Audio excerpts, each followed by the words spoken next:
I'm Art with theflyfishers.com. Today I'm going to walk you through tying the classic copper john. Alright, first off, just slide the bead up on the hook shank here, and we're tying this a little bit bigger right now just for demonstration purposes. The normal sizes for the copper john that you're going to fish out west and here in Wisconsin would be all from 20 to 16, 14 in some rare occasions. However, up in Alaska and other places around the world, you can find copper johns in all sizes. Let's get tying. First off, you're just going to attach the thread, wrap it back. I usually go back just to about the barb of my copper johns. Clip off your excess. The first thing we're going to do is take our medium copper wire. Depending on what size copper john you're going to be making will depend on the wire size that you're going to be using. I'll wrap it all the way up along the hook shank. Just build that body up. Once again, whenever you're attaching wire or anything that you're going to be wrapping around your fly, you want to make sure that it's really secure in the back part, so when you start to wrap that it doesn't move around on you.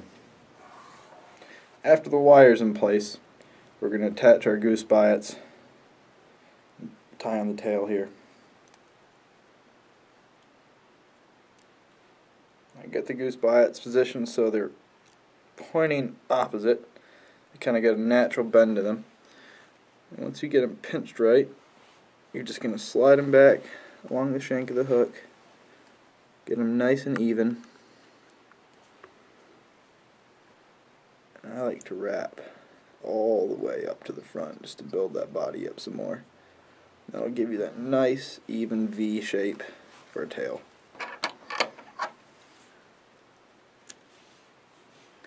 Pull off the excess, and you're ready to start wrapping. As I'm going back, I'll wrap my thread all the way back to where I started, and just make sure those biots are really secured in, because they really do like to move around on you sometimes. So give it a nice couple wraps. Keep in mind that as you're wrapping your thread, you want to kind of build the body a little bit with your thread. So start out real skinny towards the barb and just kind of make a nice little layer and make the taper get bigger as you go up the fly. What that's going to do is it's going to make your tail end of your copper john real nice and tapered when you wrap the wire all the way up. And after you get the wire in place, just going to wrap that under the biots and make sure to do real nice, tight, even wraps. You're going to want to put some pressure on it. When you watch me wrap it, you're going to actually see the hook bend, and that's how tight or how much pressure I'm putting on this when I'm wrapping that wire.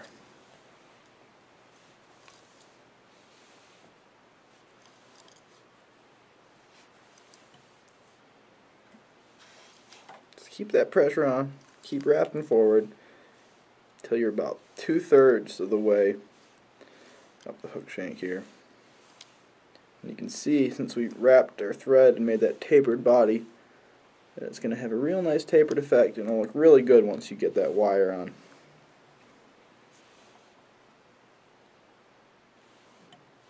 Get it as tight as you can. Tie the wire off, and you're ready to start adding the peacock herl. After you're done wrapping the wire, before you put on the peacock, you're going to want to put the little wing casing in, a little bit of flash, any kind of good hollow tinsel will be good for this. Feel free to mix and match and find a pattern that works for you. I like to use 2 strands just to make sure it's really vibrant, really shiny, really flashy. After you've got that tied in, I'm just going to use a couple strips of peacock herl. Once again, depending on the size of fly you're tying, if I was tying a real small 18 or 20, I'd only use 1 strip of this, but since we're using such a big hook right now for demonstration purposes, I'm going to use a couple just to make it real nice and full. And once again, you can feel free to play around with colors. There's no right or wrong. That's the great thing about tying our own flies here, is we can do whatever we want to them. And after you've tied in your strips of peacock, pinch them together and just spread them back just like you would hackle.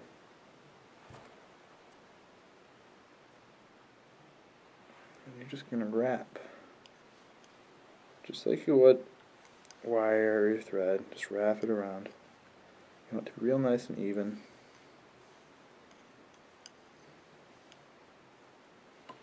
Kind of taper it off a little bit when it gets to the front here.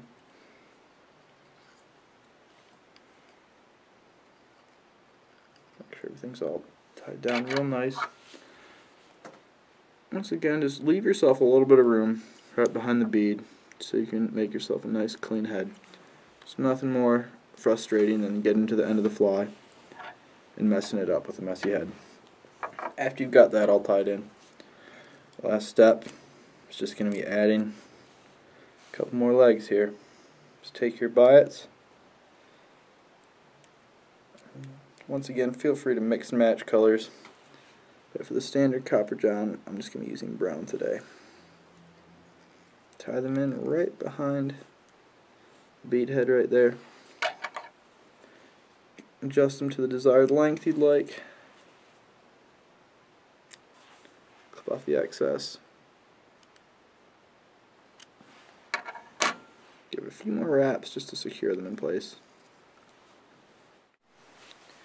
After you're done attaching the biots and securing everything, the last step here is just going to be pulling 2 pieces of mirage flash or crystal flash or whatever you used up top here. I don't like to pull them super tight. I like to leave just a little bit of play in it, so when you put the epoxy on, it'll kind of bubble up. Tighten that down. Trim that real close.